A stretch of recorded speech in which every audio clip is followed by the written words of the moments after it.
Saludos, en este día vamos a proseguir esta serie de enseñanzas que no solamente son enseñanzas, sino, eh, yo diría, son herramientas que nos van a servir para poder perseverar hasta el fin.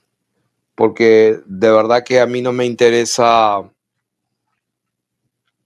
hacer videos, enseñanzas, prédicas, sin ningún propósito. ¿Cuál sería el propósito de hacer todo esto si las vidas, las almas no se salvan y llegan a alcanzar la vida eterna? Por eso quiero empezar. Este título, El yelmo es una esperanza, lo vamos a entender después. Estamos en las series La eternidad después del juicio. Y la forma en que estoy enseñando me parece que por adentro lleva el espíritu, la palabra de Dios, que va a producir una fortaleza, va a producir perseverancia, va a producir templanza para soportar las pruebas, soportar y pasar las tentaciones a fin de que podamos disfrutar de la verdad en la eternidad. Entonces, quiero leer Efesios 6:13 al 17. Yo creo que todos lo saben, acerca de la armadura de Dios. Quiero ahorrar tiempo. O sea, cuando la palabra de Dios, tomad el escudo de la fe, la palabra de Dios, pero me quiero concentrar en el yelmo de la salvación. Y entonces eso está en Efesios 6, donde la palabra del Señor dice, tomad el yelmo de la salvación y la espada del Espíritu, que es la palabra de Dios. Y esto es en la versión Reina Valera, le dicen yelmo. Pero esa palabra yelmo, simplemente yelmo significa casco. Es un casco, porque estamos hablando de la vestimenta de un soldado, de un guerrero, que es la palabra griega perikepalaia. Simplemente estamos hablando de un casco. Un casco. Antes se usaba los cascos de una manera, los romanos, etcétera, pero cubría la cabeza más que todo. Entonces los hombres usaban un casco para protegerse. Entonces, ¿por qué un casco?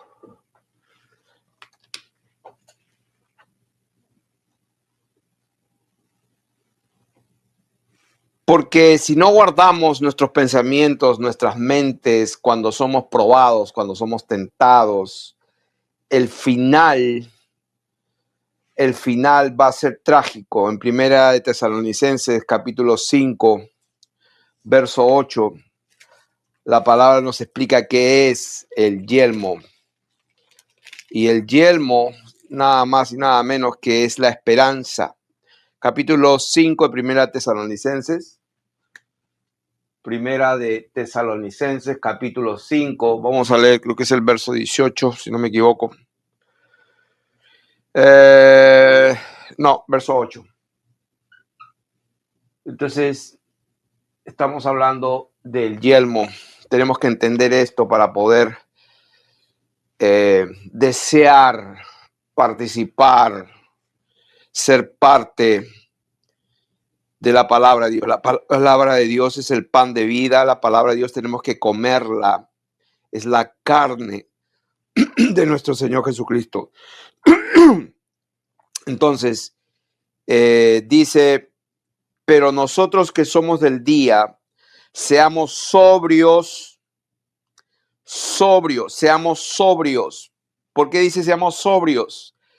Porque tenemos que estar pendientes pendientes en nuestra mente de lo que estamos pensando, de lo que observamos, de lo que escuchamos, qué produce, qué tipo de pensamientos produce en nosotros.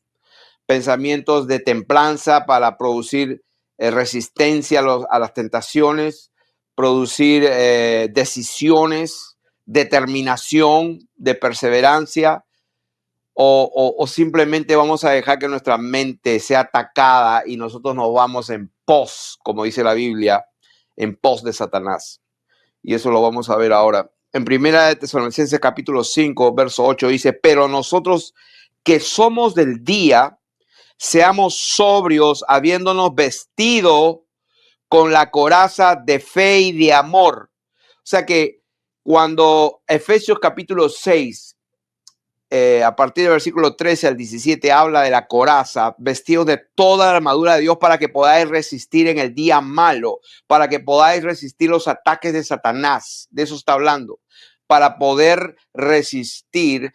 Parte de la armadura también lo habla Tesalonicenses en el capítulo 5, verso 8, dice, habiéndonos vestido con la coraza de fe, de amor, y aquí viene lo que nos toca hoy, es con la esperanza y con la esperanza de salvación como yelmo. La esperanza de salvación como un casco. Quiere decir que el yelmo, el casco, es una esperanza. ¿Cómo lo podemos decir de otra manera? Podemos decirlo simplemente que el yelmo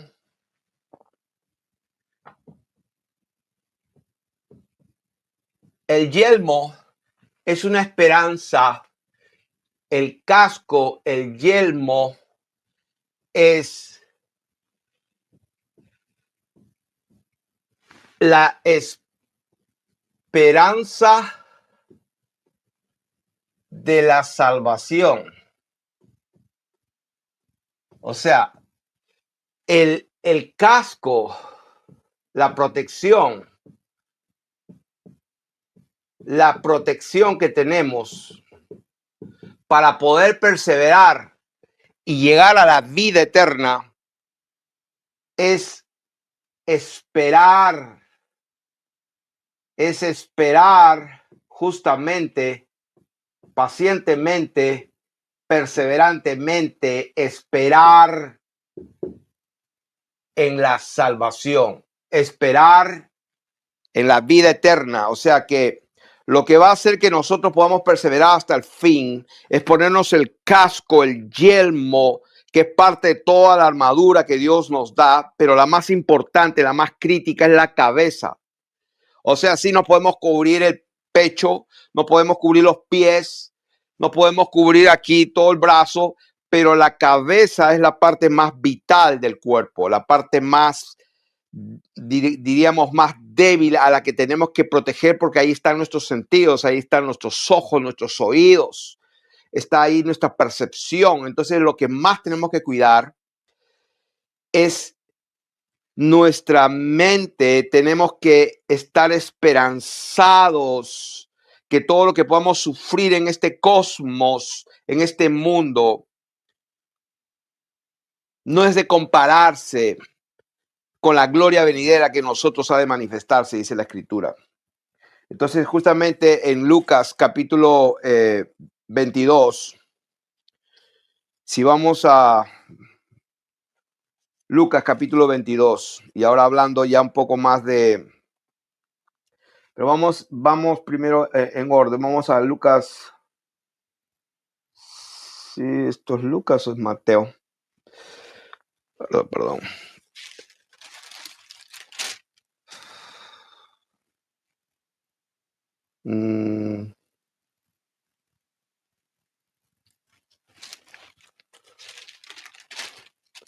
Perdón, esto es Mateo capítulo 16. Mateo capítulo 16, verso 25. Hablando de la esperanza de la salvación, que es un casco. Entonces, quiero poner aquí que la palabra está en Mateo y está en el capítulo 16, empezando del 25 en adelante.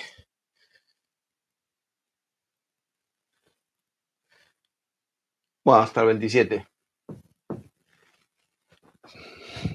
Dice, porque todo el que quiera salvar su vida, y estamos hablando de la salvación, el yelmo es una esperanza, el yelmo de la salvación, el yelmo de la salvación. Entonces, aquí dice, todo aquel que quiera salvar su vida. Ahora, en esta serie de enseñanzas de la vida eterna, cuando Dios está hablando acerca de la vida eterna, la resurrección de los muertos, que va a resucitarnos en el día postrero, perseverar hasta el fin. O sea, ¿de qué está hablando? Está hablando de una eternidad, está hablando de la salvación y dice que todo aquel que quiera salvar su vida la perderá y todo aquel que pierda su vida por causa de mí la hallará. ¿Qué significa? Que nosotros tenemos que agradar y guardar los mandamientos de Dios. Tenemos que mantener nuestra conciencia limpia en el Espíritu Santo, porque justamente por descuidar esta parte importantísima y vital, esta protección tan grande que es el casco de tener una esperanza de que va a haber una vida eterna donde vamos a vivir por la eternidad en cuerpos inmortales. O sea, eso es lo único que nos va a sostener y vamos a perseverar y no vamos a permitir que el diablo nos engañe y nos arrebate nuestra alma. Entonces tenemos que tener cuidado cuando vivimos nuestra vida viviéndola como cualquier persona. Entonces tenemos que estar dispuestos a pagar con nuestra vida con tal de que nuestra cabeza, nuestra esperanza de ser hijos de Dios en una eternidad, en una tierra nueva, sea verdaderamente lo que nos sostenga todo tipo de tentación. Porque dice el siguiente versículo, ¿qué aprovechará el hombre a la mujer si ganare todo el mundo, todo el cosmos? Esa palabra mundo es el cosmos, está hablando de la tierra. El cosmos cambia, no somos de este cosmos, pero sí esta tierra bendita permanece para siempre y sus hijos, los hijos de Dios, permanecerán con ella. Entonces, está hablando, si ganáramos todo el cosmos, todo el sistema del mundo y perdemos nuestra alma, ¿de qué nos aprovecha? ¿O qué recompensa dará el hombre por su alma? Inmediatamente el siguiente versículo, ¿cómo se conecta? Porque está hablando del tema, está hablando de la eternidad. Porque, o sea que empieza el 25, porque todo aquel que quiera. 26, porque ¿qué aprovecha el hombre? Y el verso 27, porque el Hijo del Hombre vendrá en la gloria de su Padre con sus ángeles y entonces pagará a cada uno conforme a sus obras. Entonces, cuando estamos hablando, leímos la vez pasada en Mateo capítulo 19, de cierto os digo, versículo 28, que en la regeneración, en la paliginesia, en la renovación, el nuevo nacimiento de este sistema, de este mundo, en esta nueva tierra, cuando el Hijo del Hombre se siente en el trono de su gloria, vosotros que me habéis seguido también os sentaréis sobre 12 tronos para juzgar a las 12 tribus de Israel. Entonces, ahora ya más entrando un poquito en el tema,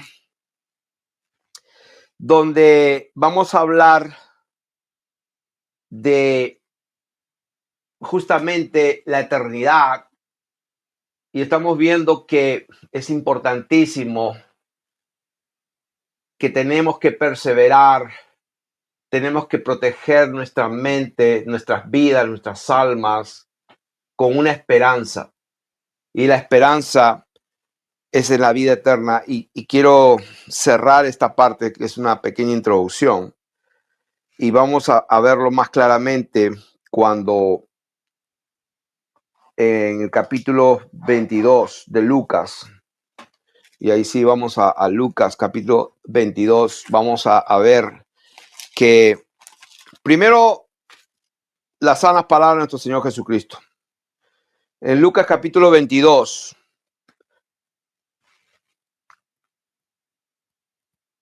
Lucas capítulo 22, vamos a leer versos 16 y 18 y vamos a ver algo claro dicho por el Señor. Dice, vamos a ver aquí, 16, bueno, un poquito antes dijo el versículo 15, perdón. Entonces, para cerrar esta parte, en Lucas capítulo 22, del 15 al 18, dice, les dijo, cuánto he deseado comer con vosotros esta Pascua antes que padezca. ¿Por qué quiero leer estas benditas palabras de nuestro Señor Dios? Porque tenemos que conformarnos a estas palabras para poder recibir más. Al que tiene se le va a dar más, pero al que no tiene, al que no asimila, que no persevera, al que no come lo que le estoy dando, pues no va a tener la capacidad de poder entender nada más. Entonces, todo esto es una secuencia progresiva de revelación y de entendimiento y tenemos que empezar desde lo básico. El Señor le dice a sus discípulos antes de ir a cumplir la misión por la que vino, dice, cuánto he deseado comer con ustedes esta Pascua. ¿De qué está hablando? Está hablando de comer esta Pascua con ustedes antes que padezca, porque os digo que no la comeré más hasta que se cumpla en el reino de Dios. O sea, que quiere decir que en el reino de Dios vamos a comer. Y que yo sepa, la Pascua bíblica tenía incluido un cordero asado, hierbas amargas y panes sin levadura. O sea, tenía un cordero asado, tenía verduras, una ensalada de verdura, vamos a decir así, tenía pan. O sea, yo les pregunto a ustedes, ¿a quién de nosotros no le gustaría un cordero asado? O sea, somos seres humanos creados a la imagen y semejanza de Dios. Cuando Dios está hablando de una eternidad, nosotros vamos a poder relacionarnos con la eternidad. No somos unas máquinas, unos zombies, no somos un pedazo de materia que no tiene sentimientos, que nunca ha entendido lo que es disfrutar una copa de vino, o comerse un bistec, o comerse una naranja, una manzana. O sea, nosotros en la eternidad vamos a relacionarnos con ella misma en base a nuestra experiencia terrenal. No tendría sentido llegar al cielo, que es en la tierra misma glorificada, en un mundo que no entendemos qué es esto. O sea, esto, vamos a entender, esto es un libro, es un rollo, se puede leer, se puede escribir. O sea, vamos a relacionarnos, eso es lo que queremos entender. Entonces, ¿qué estamos diciendo acá? Que cuando venga el reino de Dios, va a haber comida, va a haber cena, va a haber alimento. Entonces dice, viendo el verso 17, y habiendo tomado la copa, dio gracias y dijo, tomad esto, repartirlo entre ustedes, porque yo les digo que no voy a beber más este vino, este fruto de la vid, hasta que el reino de Dios venga. Para la información de los religiosos evangélicos, el Señor tomaba vino. Entonces, no beberé más vino de este fruto de la vid hasta que el reino de Dios venga. Entonces, estábamos hablando que en la enseñanza de la eternidad, que pusimos en la primera parte, el juicio, la eternidad después del juicio, entonces yo pondría ahora como título, aquí tengo, el pueblo del Señor habitará toda la tierra.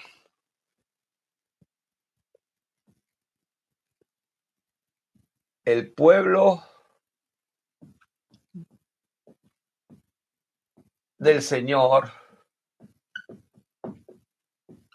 habitará toda la tierra. Toda la tierra. Y aquí cerramos esta introducción. ¿Por qué tendríamos que aprender estas cosas? Porque es lo más importante. El fruto de haber recibido el conocimiento de la verdad es la santificación. Y el fin el final de toda la historia es la vida eterna, dice la palabra de Dios. Entonces, vamos a ver que justamente por no tener el yelmo de la salvación, vamos a ver un ejemplo práctico de los seres humanos, y aquí incluyo a los hombres y a las mujeres, pero en este caso, en Timoteo capítulo 5, estamos hablando de 1 Timoteo, capítulo 5. Voy a leer desde el 11 a 15.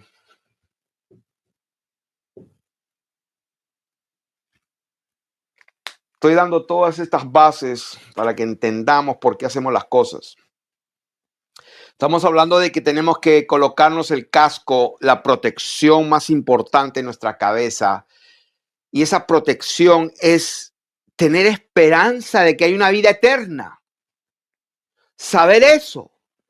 Entonces, fíjense un ejemplo negativo de personas que no se ponen el yelmo de salvación. En este caso está hablando de las mujeres, pero es lo mismo, porque el principio se cumple.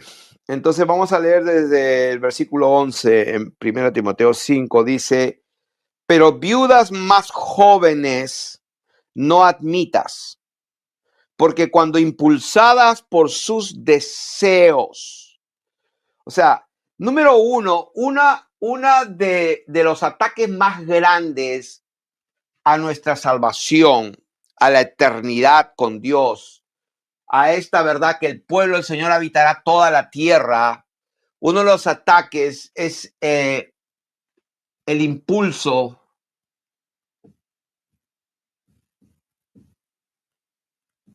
de nuestros propios deseos.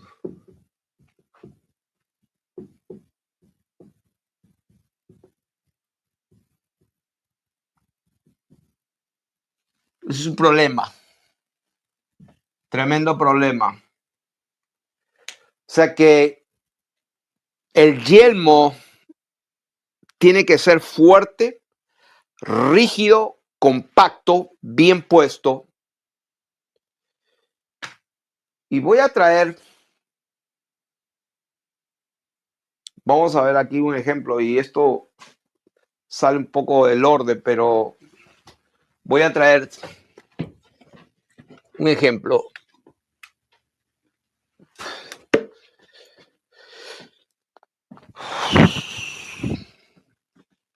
Tengo aquí 2 cascos. Este lo he usado mucho.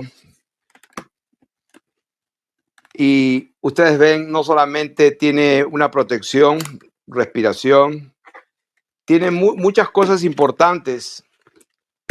Sólido, calza bien. Y tenemos aquí otro ejemplo, es un casco más de un gladiador, de metal. Protege el cerebro, la cabeza y deja los órganos vitales, los oídos. Deja el lugar para poder observar, etcétera. O sea, ¿qué estoy hablando? ¿Por qué en una guerra, en una batalla, la cabeza es lo más importante? Porque cuando viene lo que dice Timoteo capítulo 5, cuando somos impulsados por los deseos, o sea, ¿qué deseos? Bueno, de acuerdo a las escrituras, manifiestas son las obras de la carne. En primer lugar, los impulsos de concupiscencia, los deseos, esos impulsos apasionados, huye de las pasiones juveniles, le dijo Pablo a Timoteo. Esas pasiones juveniles, esos impulsos, en primer lugar son sexuales, no lo digo yo, lo dice la escritura. Manifiestas son las obras de la carne, que son adulterio, fornicación, inmundicia y lascivia. O sea, adulterio, fornicación, inmundicia y lascivia. 1, 2, 3, 4 y son sexuales. O sea, ¿qué incluye aquí? Bueno, el adulterio todo el mundo lo que sabe.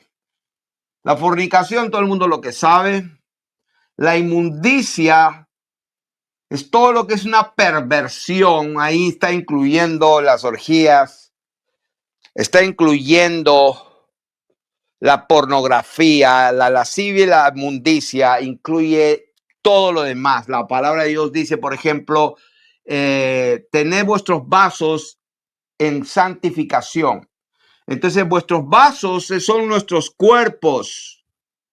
Nuestros cuerpos son santos. Nuestros cuerpos, según la Escritura, es el templo de Dios. Entonces, no podemos compartir el templo de Dios con una ramera. No podemos compartir el templo de Dios violando el cuerpo, aún autoviolándose. Ese es un pecado. Todo esto es un impulso de concupiscencia. Por eso voy a leerlo de nuevo, bien así. Lo voy a leer de frente y vamos a ver que acá no estamos inventando, estamos hablando exactamente de lo que la palabra, el espíritu de la palabra quiere decirnos. Pero viudas más jóvenes no admitas, porque cuando impulsadas por sus deseos se rebelan contra Cristo. ¿Quién es Cristo? Es la manifestación visible del Dios invisible y glorioso que se hizo carne y se manifestó y caminó entre los hombres y nos dejó su voluntad, nos dejó el entendimiento, nos dejó la verdad. Entonces se rebelan contra el conocimiento de la verdad, contra la verdad misma, se rebelan contra Cristo, se rebelan contra Dios y dice, y quieren casarse. Pero alguien dirá, ¿y qué de malo tiene casarse? Pues no tiene ninguna cosa de malo casarse. Al contrario, la Biblia dice, los solteros y las viudas les digo que se casen, porque es mejor casarse que estarse quemando. O sea, acá el punto no está hablando de que si es bueno o malo casarse. Aquí está hablando de que, dice acá, se rebelan contra Cristo. ¿Por qué se rebelan? Porque el impulso por la cual quieren casarse es exactamente esto. Este es el problema. O sea, ¿quién te dijo que casarse significa que vas a tener sexo y todo lo que tiene que ver con sexo? ¿Quién te dijo eso?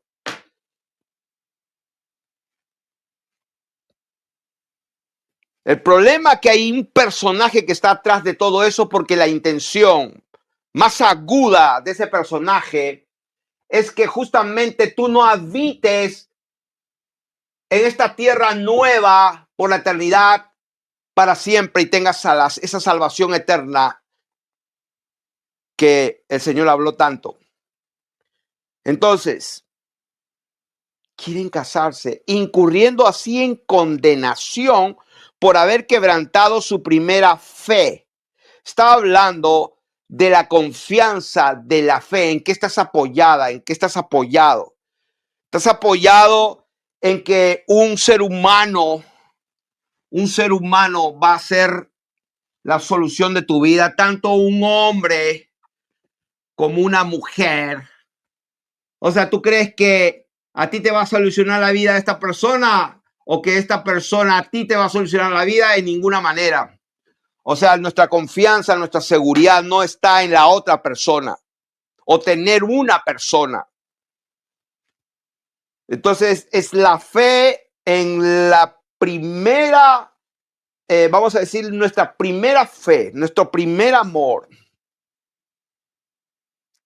Y vemos acá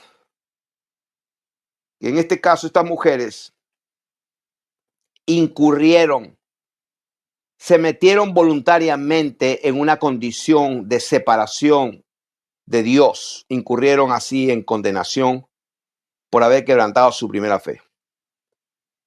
Y también aprenden a ser ociosas, andando de casa en casa, y no solamente ociosas, sino también chismosas y entremetidas. O sea, ¿cómo hacen todo esto? Pues lo hacen hablando y hablando y hablando, hablando lo que no debieran. O sea que de pasadita, discúlpenme las hermanas en Cristo Jesús, pero hay algo que es parte de la naturaleza femenina que, por cierto, Dios las creó así, pero para un uso correcto. Dios les dio una sensibilidad, les dio una sofisticación para estar atentas a lo que se habla, se dice y empezaron a volar en su imaginación, pero tengan mucho cuidado porque de acuerdo a las escrituras, estamos viendo que las mujeres son más auditivas, en cambio los hombres son más visuales. Entonces el problema de ser más auditivas es que esas palabras, ese sonido, esos son pensamientos, son ideas que no solamente se pueden escuchar fonéticamente, sino que también se pueden escuchar como pensamientos. Entonces es un poquito más peligroso, diría yo. Por eso que pues el ejemplo es con las viudas y con las mujeres, sino con los hombres. O sea, en ninguna parte he leído una cosa parecida. Entonces dice, quiero pues que las viudas jóvenes se casen. O sea, las viudas jóvenes se casen. ¿De qué está hablando? Pues en este caso estaba hablando, pues las viudas que no son tan jóvenes, en lugar de estar tranquilas. Y ahí dice exactamente, a ver, 60 años. Sea puesta en la lista solo la viuda no menor de 60 años. O sea, estamos hablando de una mujer ya de 60 años, ya de 58, 59 y casi ya llegando, o sea, ya debe tranquilizarse. Entonces, las viudas más jóvenes, pues quiero que se casen, críen hijos, gobiernen su casa. Y acá viene la parte, que no den al adversario ninguna ocasión de maledicencia. O sea que, ¿de qué está hablando? Al adversario. El adversario está hablando del diablo, de quién más. Según las escrituras, el adversario, el acusador de nuestros hermanos, la serpiente antigua, el diablo y Satanás, es el adversario. O sea, dar ocasión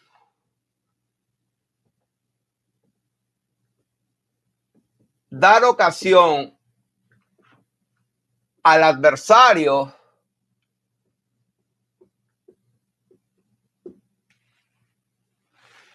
¿qué significa dar ocasión al diablo, al adversario? Lo voy a explicar acá. Quiero que las viudas jóvenes se casen, críen hijos, gobiernen bien su casa, que no den al adversario ninguna ocasión para maldecir. Esa palabra, ninguna ocasión de maledicencia, esa palabra maledicencia es la palabra loidoria. Maldecir es la palabra loidoria, que significa reprochar. O sea que, en otras palabras, el arma que tiene el enemigo para tener derecho legal de nuestra eternidad, por lo menos temporalmente, porque no es instantánea. O sea, esto es peligroso a menos que te arrepientas, resistas, perseveres, te pongas el casco y bueno, pases la prueba. Confieses, la sangre de Jesús te limpia y sigues perseverando. Pero ¿por qué es peligroso? Porque aquí en este ejemplo dice que el adversario puede hacer que tenga una ocasión para maldecir.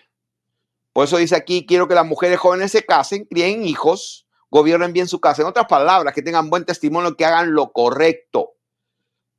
Que no den al diablo ninguna ocasión para maldecir. O sea, para reprochar. Si el enemigo tiene una loidoria, o sea, tiene una maldición para hablar legalmente y reprochar. Entonces tenemos un problema, porque el siguiente versículo dice, porque ya algunas han caído en este problema, el versículo 14. ¿A qué se refiere? Pues el versículo 15 lo dice, porque ya algunas que no han hecho lo correcto, que se han ido impulsadas por sus deseos sexuales. Vamos a decirlo directo.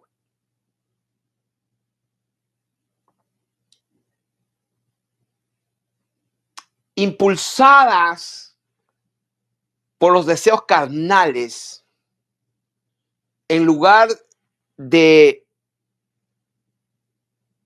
un equilibrio balanceado, de tener una meta, un objetivo correcto delante de Dios, que sería gobernar bien, tener un hogar, tener hijos, criarlos, gastar tiempo.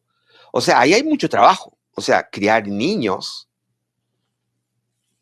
O sea, si tu motivación es tener un hogar, cásate. O sea, ten una familia, un hogar, hijos, criar hijos, gobernar bien su casa.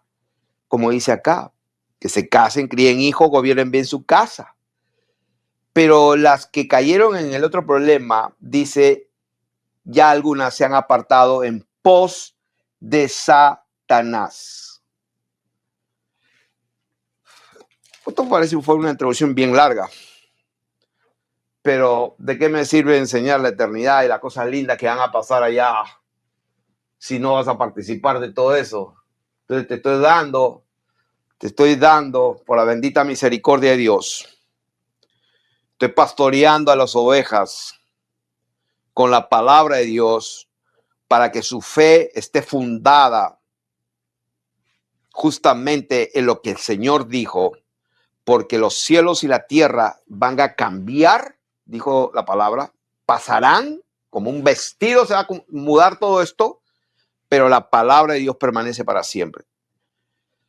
Entonces, ahora sí, entramos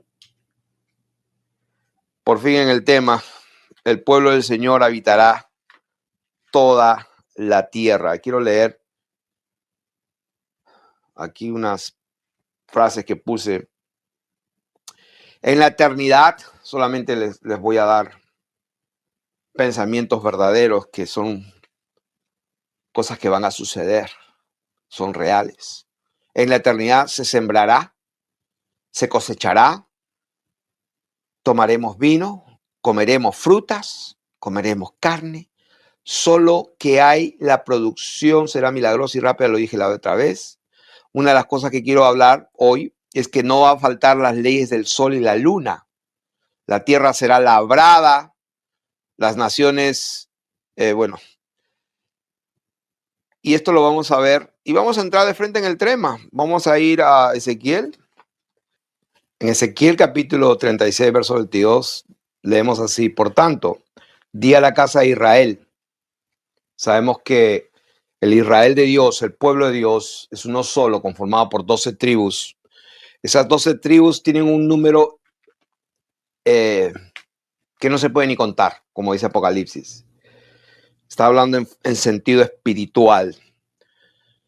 Es todo el pueblo de Dios, empezando desde Adán, desde Abel, el justo, y por ahí hasta el día de hoy, y hasta el día que el Señor venga. Por tanto, así dice el Señor: no lo hago por ustedes, oh casa de Israel, sino por causa de mi santo nombre, el cual profanasteis vosotros entre las naciones a donde habéis llegado. Y santificaré mi grande nombre profanado entre las naciones, el cual profanasteis vosotros en medio de ellas, y sabrán las naciones que yo soy el Señor Dios, cuando sea santificado en vosotros delante de sus ojos. Y yo os tomaré de las naciones y os recogeré de todas las tierras y os traeré a vuestro país. Entonces, cuando la gente lee esto, creen que está hablando de los judíos askenazí, los házaros o los cázaros y todos aquellos que se dicen ser del linaje verdadero de Abraham y no lo son, sino que son sinagoga de Satanás. Entonces están equivocados, han errado al blanco totalmente. Aquí Dios está hablando del único pueblo al que Él se manifestó. O sea, Él se manifestó al mundo, pues tenía que manifestarse en un punto geográfico y específico con una persona y una familia específica, para que a partir de allí las naciones, el mundo entero, tenga un chance de conocer al verdadero Dios. Y ustedes ya conocen, lo he explicado muchas veces, empezó con Abraham. El Dios de Abraham, el Dios de Isaac y el Dios de Jacob. Ese Aún los amalecitas, los amorreos, los cananeos decían no, los filisteos decían no, el Dios de Israel, el Dios de Israel, Ciro el persa, Darío, Artajerjes, todos estos emperadores, todos estos reyes, no sea, el Dios de Daniel, el Dios de Sadrach, Mesach y Abednego. ¿De qué está hablando? Pues del verdadero Dios que se manifestó un día. Entonces, aquí Dios reconoce que ese pueblo, esa familia, esa gente a la que Dios eligió le falló. Totalmente lo sabía.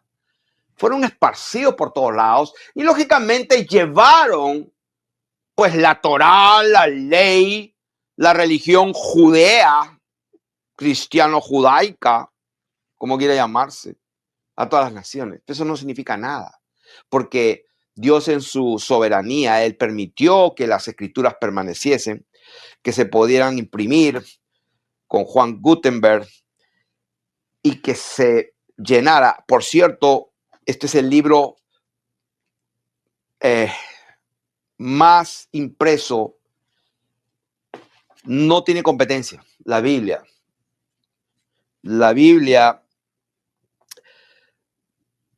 ha pasado por las imprentas mucho más que cualquier libro.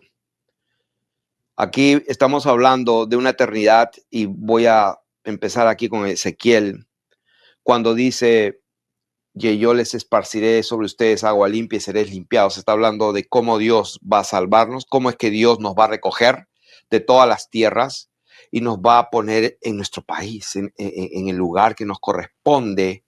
Lo va a hacer a través de la obra que Él hizo como sacerdote de Melquisedec. Nos limpia con su palabra, con la verdad. Nos lava en su sangre. Seréis limpiados de todas vuestras inmundicias, de todos vuestros ídolos os limpiaré. Y nos da su Espíritu Santo, versículo 26, les daré un corazón nuevo, pondré mi espíritu dentro de ustedes y quitaré de vuestra carne el corazón de piedra y os daré un corazón de carne. La verdadera circuncisión viene. Entonces, ahí está el mensaje del Evangelio. O sea, arrepiéntate para que tus pecados sean perdonados, quedes limpio y recibirás el Espíritu Santo. Y todos los que son guiados por el Espíritu de Dios, los tales son hijos de Dios, los tales heredarán la tierra, los tales serán reunidos y habitarán pues en su país. De eso está hablando.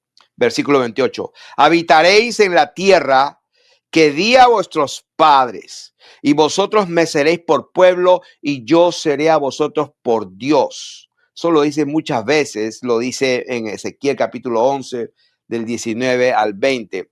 Vamos a leerlo rápido. Ezequiel 11, del 19 al 20, es solamente para confirmar.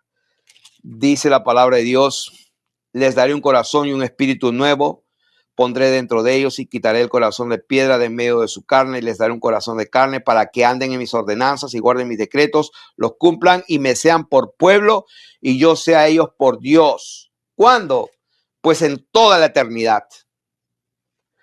Entonces, y os guardaré de todas vuestras inmundicias y llamaré al trigo y lo multiplicaré. ¿De qué está hablando? Está hablando de que la sangre de Jesucristo nos limpia si es que confesamos nuestros pecados. Si alguno hubiera pecado, tenemos un abogado. Dios todavía no ha venido, por lo tanto, Él está intercediendo por nosotros porque el pueblo que Él eligió necesita hacer su parte, el cual es perseverar con el yelmo de la salvación, con toda la armadura de Dios y no ir en pos de Satanás, porque Satanás debe tener algo de qué agarrarse para poder reprochar y maldecir y tener un derecho legal y consecuentemente tener derecho a arrebatar tu alma. En la iglesia de Corinto, Pablo dijo alguna vez, apartar a ese perverso de vosotros. El pobre infeliz se había metido nada más ni nada menos con la esposa de su padre. O sea, una desgracia total. O sea, una perversión total. Y en algún momento Dios me ha guiado a hacer una enseñanza que tiene que ver con la pedofilia, que tiene que ver con el incesto. y no sé cuándo la voy a hacer, pero eso viene. O sea, voy a hacer un mensaje a los pedófilos. Vamos a poner un título más o menos así. A ver si llega a todas las naciones y por lo menos tengan un chance. Porque el lago de fuego espera, tormento de gusanos y crujir de dientes espera, pero Dios en su misericordia todavía no ha venido. Entonces de eso está hablando. Os guardaré de todas vuestras inmundicias y llamaré al trigo y lo multiplicaré y no os daré hambre. Multiplicaré asimismo el fruto de los árboles y el fruto de los campos para que nunca más recibáis oprobio de hambre entre las naciones. O sea, va a haber árboles frutales, va a haber comida. Os acordaréis de vuestros malos caminos y de vuestras obras que no fueron buenas y os avergonzaréis de vosotros mismos por vuestras iniquidades y por vuestras abominaciones. O sea que va a haber memoria, va a haber recuerdo. Y vamos a acordarnos de todas las porquerías que hicimos. Hubiéramos deseado jamás y nunca haber dado esos pasos que nos llevaron a cometer impurezas, inmundicias y lascivias.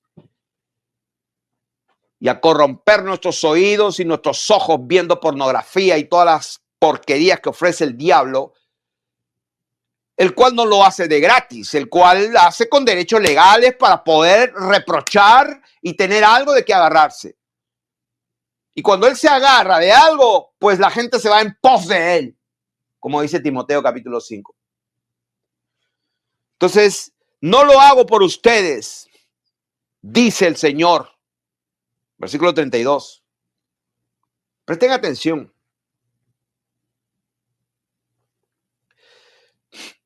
Porque en el versículo 22 dice lo mismo, no lo hago por ustedes, oh casa de Israel, sino por causa de mi santo nombre, por causa de lo que me propuse desde un principio, la tierra será habitada, está fundada y permanece para siempre, y la creé para que fuera habitada, punto. O sea, no lo hago por ustedes. Lo repite en el versículo 32, no lo hago por ustedes, dice el Señor Dios, sabedlo bien. Avergonzaos y cubríos de confusión por vuestras iniquidades. ¿A quién le habla? A la casa de Israel. Le habla a la gente a la cual él se manifestó y le dio y le entregó el evangelio de salvación, la palabra de verdad, la palabra de Dios manifestada. Y Dios se ha asegurado en estos tiempos de llamar a pastores conforme al corazón de Dios, porque él nunca se va a quedar sin testimonio. Jamás y nunca faltó profeta en esta tierra. Como si Dios fuera un pedazo de yeso, con ojos que no ven, con oídos que no oyen. Se equivocan absolutamente todos aquellos que usan su nombre, hablan en su nombre, pero hablan en tinieblas, andan en perversión. Por lo tanto, a esos dice la palabra de Dios en 1 Juan 5:6. Si decimos que tenemos comunión con él, si decimos que andamos con él, si decimos que hacemos lo más lindo para Dios y andamos en tinieblas, mentimos. Esos son los mentirosos, los que dicen que creen en Dios, que andan con Dios, pero andan en tinieblas, en pecado. Esos son los mentirosos. Los inconstantes, los perversos, los sensuales, corrompen y tuercen las escrituras para su propia perdición y se agarran de un versículo, porque yo acabo de citar el 6, pero se agarran del 10, que dice, si alguno dice que no ha pecado, le hace a Dios mentiroso. Sos pedazo ignorante, lee toda la Biblia con un corazón sincero y lee bien, vuelve a leer, ignoras las escrituras y el poder de Dios porque no quieres venir a la luz, no quieres venir a la verdad porque sabes que tu propio deseo, tu propia concupiscencia te atrae, tu impulso, y prefieres ir en pos de Satanás.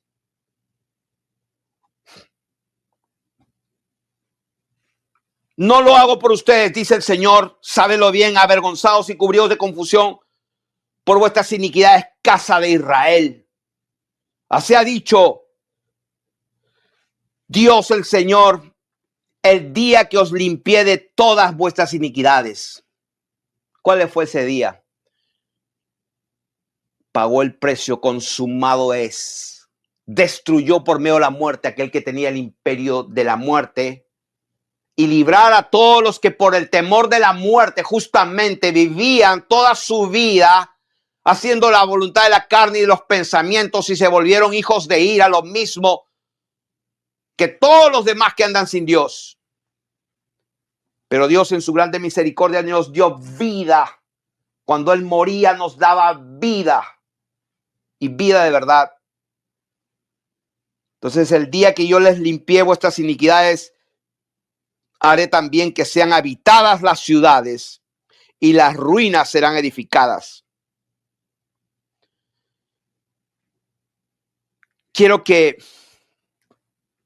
bueno, no sé si en este momento será oportuno, pero hay muchos restos arqueológicos en la India, en Turquía, en el Medio Oriente, en el África, que el Instituto Smithsoniano y la generación de víboras de los jesuitas que se apoderaron de la educación desde kindergarten, con su padre Satanás y Lucifer, a quienes adoran, y nos han hecho creer un montón de mentiras.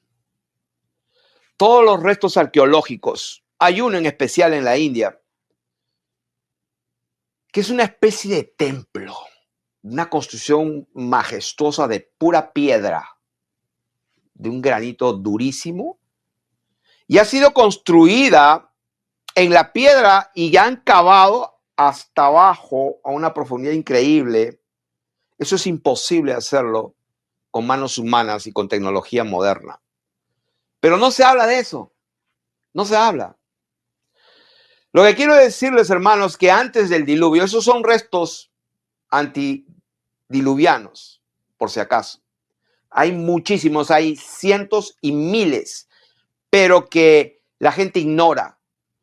Hubo una vez, porque fueron 10 generaciones que se vivieron antes de que venga la destrucción en los tiempos de Noé, por si acaso. 10 generaciones son bastantes. Solamente fíjese, en Estados Unidos tiene tiempo de vida, según nos han contado, 250 años, no sé cuántos años. Y miren todo lo que ha progresado. 250 años. Ahora imagínense 10 generaciones desde Adán hasta Noé. Todo lo que se construyó hasta que después Dios destruyó todo. Entonces, Dios sabe todo lo que ha pasado en el mundo y va a llegar un momento, como dice acá, los voy a recoger, los voy a instituir, los voy a poner en la tierra, yo seré su Dios, ustedes mi pueblo. Ustedes van a habitar esas ciudades y esas ruinas serán reedificadas. ¿Cómo se hicieron esas tremendas construcciones? O sea, es imposible.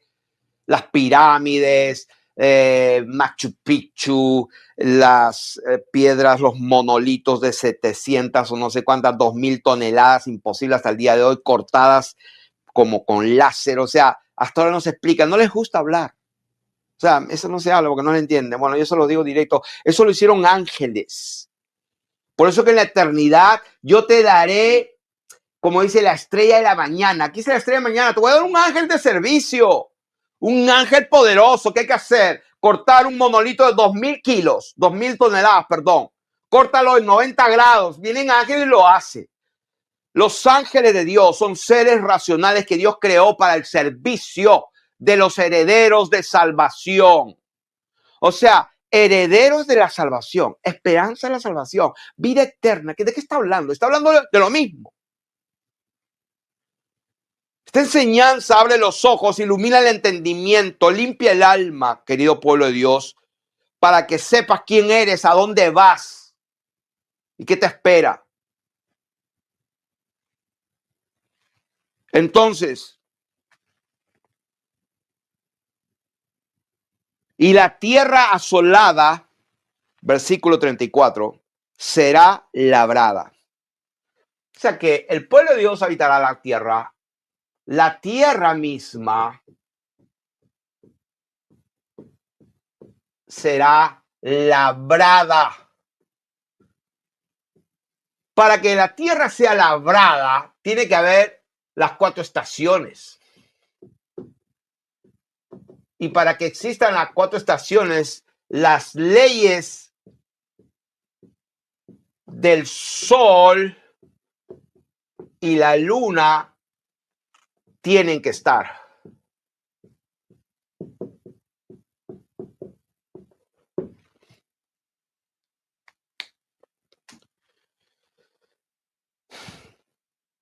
Dice aquí, y la tierra asolada será labrada, en lugar de haber permanecido asolada a ojos de todos los que pasaron, y dirán, esta tierra que era asolada ha venido a ser como el huerto de Edén. Y estas ciudades que eran desiertas y asoladas y arruinadas están fortificadas y habitadas. Y las naciones que queden en vuestros alrededores sabrán que yo reedifiqué lo que estaba derribado. O sea, Dios le va a dar la gana, porque Él es el juez. Y dice la palabra de Dios que por tu palabra serás justificado y por tu palabra serás condenado. O sea que va a haber perdón y va a haber salvación en la regeneración. Va a haber perdón y salvación. Va a haber justificación y condenación. Va a haber diferentes clases de castigo. Estos recibirán mayor condenación. O sea que en el juicio de Dios, en la eternidad, van a haber posiciones. A ustedes que han perseverado les voy a dar un tremendo galardón. Pero al que se le dio uno y lo guardó ahí ocultado, ni siquiera lo puso en el banco, pues quítenselo. O sea que Dios es justo y va a dar la recompensa a cada uno. Por eso que es importante que seamos diligentes para y por la eternidad. El Señor lo dijo. Haceos tesoros en los cielos, donde el orín y la polilla no corrompen, ni donde ladrones minan ni hurtan. O sea, lo dijo Él. Haced tesoros arriba. Poner los ojos arriba donde está el Señor. O sea, que te estoy dando versículos para que la palabra quede confirmada. Aquí no estamos inventando una doctrina. Aquí estamos hablando la verdad de las Escrituras. Entonces, la tierra será como el huerto de Edén, versículo 36, y las naciones que queden en vuestros alrededores. Estaba diciendo que Él como juez le da la gana de salvar a uno, condenar a otro, escribir el nombre, borrar el nombre. Entonces van a haber personas que Dios le va a dar la gana de perdonarlas. ¿Por qué? Porque Él dijo, en aquel día se levantarán los fulanos de tal y condenarán a estos otros. Pero por tus palabras serás justificado y por tus palabras serás condenado. Ay, porque de toda palabra ociosa darán de cuenta a todos los hombres en el día del juicio. ¿Quiere decir esto? Quiere decir eso lo que dice, que va a haber perdón, va a haber condenación, va a haber justificación, gente que se va a justificar por sus palabras. O sea, es un juicio real. Es un juicio real. Entonces, el adversario está ahí para acusar, para condenar, para reprochar. Y cuando aquí dice que va a haber naciones, esas son las naciones, como dice Apocalipsis, y las naciones que han de ser salvas vendrán ante ese pueblo de Dios, ante ese real sacerdocio que va a gobernar la tierra, que va a gobernar las naciones. Como Él dijo, el que venciere le daré potestad para apacentar, para pastorear, para regir a las naciones con vara y hierro. O sea, porque si se ponen a pensar, desde Adán hasta el día que Él venga, los miles de millones de personas que nacieron y murieron, y que son almas eternas, miles y de millones. O sea, estamos hablando, hermanos, de una cantidad, como dice la Escritura, que no se puede contar. Y cuando dice no se puede contar, es real, es así. Es así. Las naciones que queden sabrán que yo reedifiqué lo que estaba derribado, y planté lo que estaba desolado. Yo, el Señor, he hablado y lo haré. Así ha dicho Dios el Señor, aún seré solicitado por la casa de Israel para hacerles esto. O sea que antes que Él venga, todavía Él va a ser solicitado. Él va a estar allí sentado, esperando, como dice la Escritura, acérquense confiadamente al trono de la gracia para alcanzar misericordia y hallar gracia para el oportuno socorro. O sea, todavía Él está intercediendo, todavía Él no viene, porque cuando Él viene con todos sus ejércitos, ya no hay chance. Así que por eso dice la palabra de Dios que Él va a ser solicitado para hacerles esto: multiplicaré los hombres como se multiplican los rebaños, como las ovejas consagradas, como las ovejas de Jerusalén en sus fiestas solemnes. Así las ciudades desiertas serán llenas de rebaños de hombres y sabrán que yo soy el Señor. O sea que cuando Dios habla, yo soy el buen pastor, está hablando no de unos cuadrúpedos, está hablando de hombres, de un rebaño de hombres. Entonces, este pasaje es muy hermoso. Y cuando yo hablé de que no iba a faltar las leyes del sol y la luna, va a haber labranza y todo eso, quiero leerlo donde está. Eso está en Jeremías capítulo 31. Jeremías capítulo 31. Vamos a leerlo del versículo 30 y 35 en adelante. Dice: así ha dicho el Señor, que da el sol para luz del día, las leyes de la luna y de las estrellas para luz de la noche, que parte el mar y braman sus ondas. El Señor de los ejércitos es su nombre. Si faltaren estas leyes delante de mí, dice el Señor, también la descendencia de Israel faltará para no ser nación delante de mí eternamente. Así ha dicho el Señor: si los cielos arriba se pueden medir y explorarse abajo los fundamentos de la tierra, también yo desecharé toda la descendencia de Israel por todo lo que hicieron, dice el Señor. Entonces, hay dos cosas que podemos decir totalmente: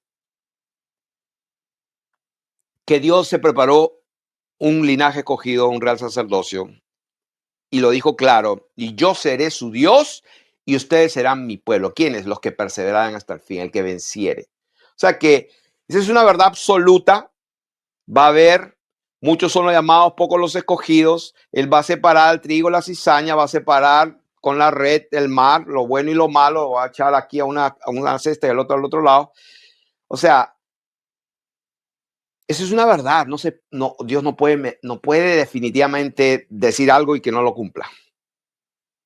Entonces quiere decir que las leyes del sol y la luna tienen que estar. O sea que este es el versículo que estamos hablando, que el sol y la luna, las leyes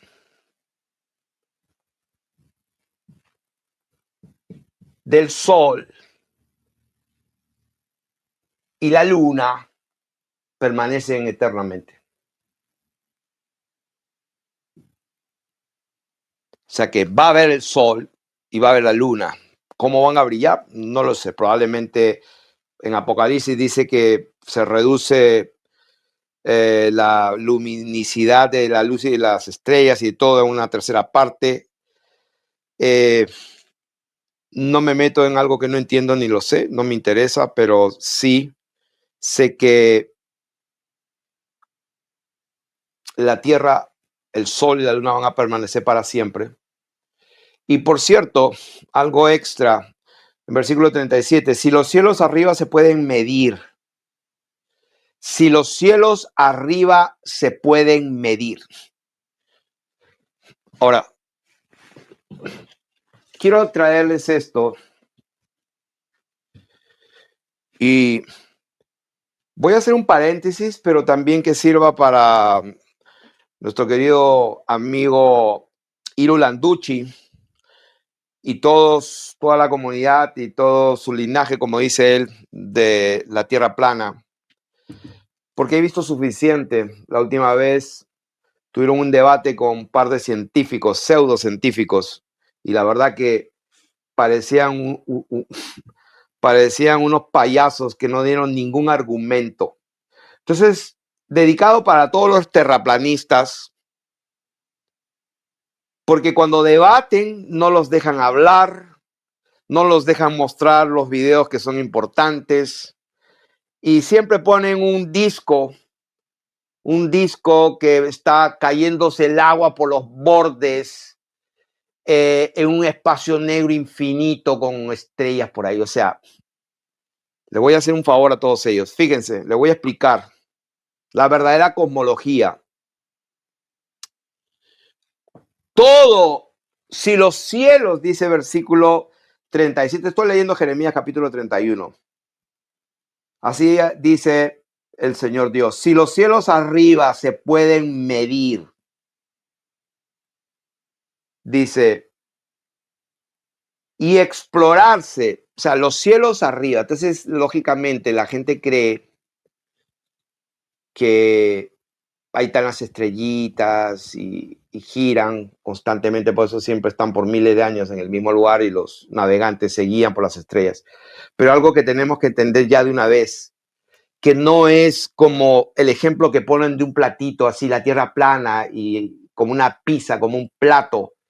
No, todo lo que está fuera de ese plato, hay una cúpula que es la atmósfera para poder respirar, ahí está el sol y la luna girando alrededor, pero una cosa que tenemos que entender en todos nuestros ejemplos y que cuando tengamos que discutir con los científicos, tienen que entender ellos algo importante, que todo esto que ve aquí, todo esto oscuro, medio azulino aquí, todo esto que cubre todo esto y aún en lo que es el fundamento de las columnas de la Tierra, toda esta parte oscura que continúa hacia abajo, continúa pues arriba, abajo, derecha, izquierda, lo profundo, lo alto. O sea, ¿de qué estamos hablando? Que todo esto es agua, aguas, esos océanos y océanos infinitos de agua. Consecuentemente es un negro total, un negro total. Es un negro absoluto, por eso que se ha probado con globos de helio que a los 40 kilómetros de altura, a los 40 kilómetros de altura, todo se ve negro, ya no se ven las estrellas. ¿Por qué? Porque es un negro absoluto. Es un negro absoluto. Es un negro total. ¿Qué es eso? Eso es el abismo. Acuérdense, dice que el espíritu se movía sobre lo creado, sobre las aguas, sobre la faz, sobre la superficie.